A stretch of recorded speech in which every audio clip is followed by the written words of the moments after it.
This is a little uncomfortable. I mean, Jason Stewart and I are big Charger fans, and Jason Stewart has a restraining order. I mean, Justin Herbert joins us. Did you get, like, is this a gray area where he can be closer than 6 feet to you for this? We're kidding, of course. No, How are you? It's awesome. I think it's awesome. Thanks for having me. Okay, look, I know we got pitches and other stuff to talk about. Can we just talk about the Raider game? Is that okay? Yeah. No, because you were amazing. Like, but the whole way the last drive in regulation went down was really interesting and really unique, right? Where it wasn't just that they were all fourth downs and fourth down conversions and stuff, but I mean, you were taking legit deep shots, and the close-ups of you on NBC was like the rest of us are dying a slow death, and you're just kind of in there. And what was that experience like for you? It was an incredible opportunity. You know, you take a look at Sunday Night Football, playing to get into the playoffs. It doesn't get much better than that. And the only way it does is if you win that game. And that's the unfortunate part about the NFL is, we gave everything we had, and it didn't go our way. And all that we can do now is react and come together this offseason, have a good offseason of getting better to continue learning that offense so that we have a chance next year. Okay, but how do you keep the emotions in check? Like, even the last throw for the touchdown, I'm sitting there at home and I'm gripping my chair and I'm telling everybody to be quiet, and I got the sound way up. I'm nervous. I have nothing to do with it. Nothing. And yet you seemed unflappable, and I mean, you're throwing seeds. Well, thank you. Okay, how do you what is the process that your brain is able to disconnect from the magnitude of those fourth down plays? I think one of the greatest things about our team is we don't get too high and we don't get too low. You know, you're going to have these great plays of touchdowns, and at the same time, you're going to throw interceptions, incompletions, and it's all about how you react to the next play. And, we had those situations of we've got to complete this fourth down. We got to convert this, and, hopefully it's the last fourth down we have to convert, but the next drive we had one, and we just kept having them. And you don't have a choice. You have to keep doing that, and, I think that's the great thing about our team. They understood that, and we got it worked out. Brandon Staley joined us last year, okay, this week, and I asked him straight up because we were coming off of the Green Bay game against Tampa where Green Bay chose to kick the field goal, right? And he said that I will never do that. That's not, the analytics tell you that's not so what we heard him, they all say they're going to go for it. It's like you never notice this when a defensive coordinator gets a job. They all say we're going to be more aggressive, right? If that was the case, then by now, 100 years of football, you're blitzing every possession. So nobody's really as aggressive, with the exception of Brandon Staley. Was there ever a fourth down that you went for it where you're like, this guy's out of his mind? I mean, your own 18-yard line? Was there ever a time where you're like, dude, I don't know. Selfishly, as the quarterback, I want to go for it on every fourth down, and that's not my decision to make. But there have been times where I think there was the 4th and 9 that we converted against Kansas City in week 3 where, he believes in us. I believe in us. Let's go get it, and we believe in those guys. And for him to believe in us, we might not always get it, but I know that we're going to send out the defense, and I know that they're going to come up with the stop because it's team football. It takes all 3 phases, and for him to kind of put his faith in us like that, it means the world to us. It's pretty remarkable to watch. It has to energize you, though, to see one of your contemporaries, a guy who he came out same year of the draft, and Joe Burrow, get to this game.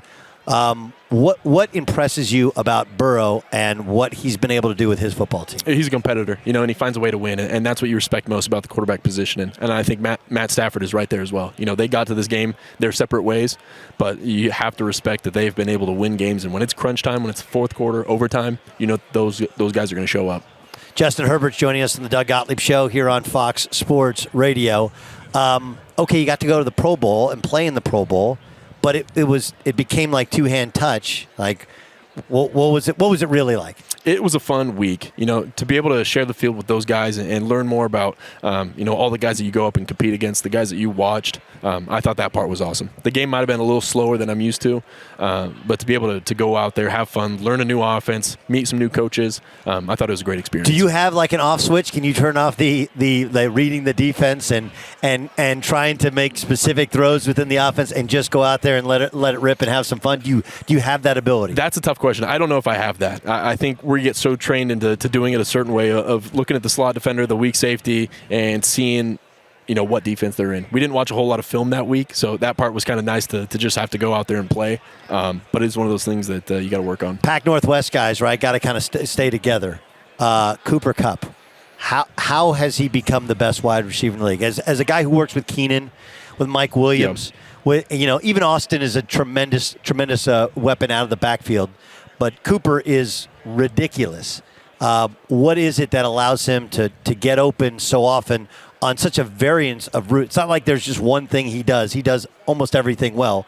What is it from your perspective? Yeah, it started back at Eastern Washington, correct? So my older brother played at Montana State, and so I was able to watch those games. Didn't you guys play against Eastern? Was he there when you played? No, I missed him by a year. Okay. And so I know he was there with Vernon Adams a little bit, and then Vernon came and quarterbacked at Oregon for a year. Right. But, he was successful then, and it's not an accident that he's having all this success now, because he's put in the work, and he's been able to be so special and so talented over the course of his career. And, it's awesome that he's now getting the recognition that he deserves. So your brother go like, dude, this guy's a beast? He knew?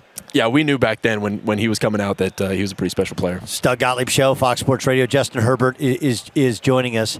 How do you, you've always had a kind of peace and balance about you, but I would guess walking around this week, you're a Pro Bowler, you've generated an immense amount of respect.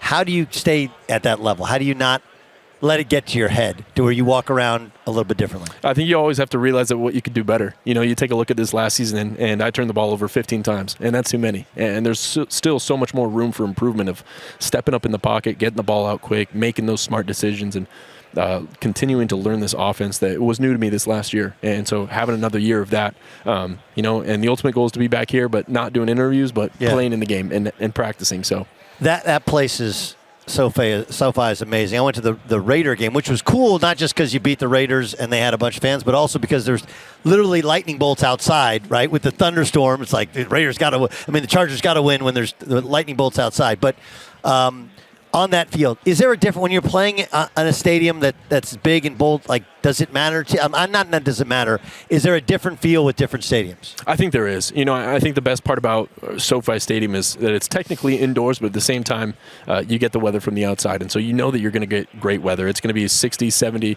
it's air conditioned, and the surface is great too, so we've never had any issues. So your Super Bowl plans, you go into the game, you watching the game, or you're going to stay away from the game because it's hard to watch somebody else do what you want to be doing? That's a great point that you bring up. I think I'll end up watching the game as a fan and as a competitor as well, because you can always, turn on that switch of watching football. But at the same time, you bring up a good point of, you ultimately want to be in that game. Who was your guy growing up? Like everybody, like you're a quarterback. Who is because, there's the early generation slightly before you, right, with Marino, Montana, and Elway, right? And then there's the Peyton and Brady, and by the way, now like you competed in the same field, as Brady and those guys and the Big Ben. Who was your guy when you were growing up? Growing up, it was Tom Brady. He was the pinnacle, and I think Peyton Manning is up there as well. And watching Can you those imagine guys, doing it at 44? No one's been able to do that quite like him, and that's what's so special about him is over the course of the past 3 decades, he's fought and he's continued to win, and he finds a way to win. Okay, so you have the Meta hat, right? Meta's the new Facebook is now Meta. But now, did you get an Oculus? Did they give you an Oculus with this thing? So I actually had a couple from the past year and a half, and so I got into it way before this. And it's been so much fun just playing those games with friends, and especially during the whole coronavirus, isolation period of you couldn't leave, and you had to find some way to get connected with your friends, and I thought that was awesome. But can you? My son has the new Oculus, right? He got it for Christmas, so he's on that. He loves that deal, right? But can you determine which friends get in, or is somebody sitting there playing? They're playing Gorilla Tag, and you're like, wait, that's Justin Herbert playing Gorilla Tag. Can you limit who gets in on your games? Yeah, there's a way that you can control the privacy of your group member for sure. Okay. What is your game on Oculus? I actually play a lot of golf and ping pong. So those are games that you can play online with your friends, and so we get pretty competitive. I don't know if you know this. We do things for Bet Rivers, like ping pong. People bet a ton on ping pong. Really? Yeah. I never would have expected that. Are you any good at ping pong? No, I'm not. We have a ping pong table in our team room, and there's some guys on our team, Steven Anderson, Braden Fajoko. Those are 2 guys you don't mess with on the team. All right. Well, listen, awesome year. Next year, playoffs, please. Playoffs. We're not asking. We don't have to be Super Bowl. Yeah. Playoffs, please. We're doing our best, and we think really highly of our team, and I know that's something that we're capable of doing. He's the best. He's Justin Herbert, of course. Meta Quest 2, new virtual reality headset. You don't even have to test for it. I can. My son plays it literally every day and loves that thing. And of course, you can play with friends all around the country, all around the world. Justin, you're the best. Thanks for joining us. Awesome. Thanks for having me.